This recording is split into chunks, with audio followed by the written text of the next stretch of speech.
The story starts out in my troubled elementary school days. Class periods were filled with Pop Tropica and anxious kids who couldn't wait for recess. We've all been there at some point in our lives. Lucky for me, these 4 years I spent at this school had a huge highlight. State testing had finally rolled around. This year we would be taking the state writing test. On test day, I arrived at school earlier than usual and walked the dreary hallways until I finally made it through the door of the classroom.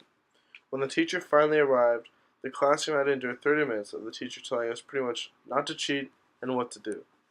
Finally, the test was placed on the desk and I could begin my work. I turned the page to look at the prompt I was going to be writing about.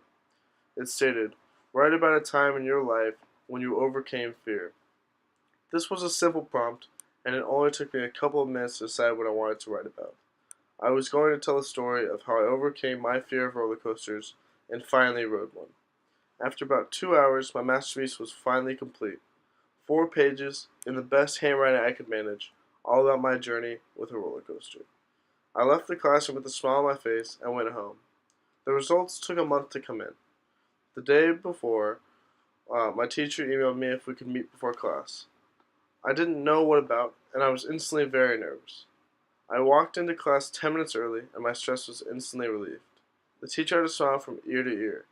That morning I learned that I was 1 point off for a perfect score. Pride filled my body, and the next thing I knew, my mom was taking me to get a milkshake in my honor.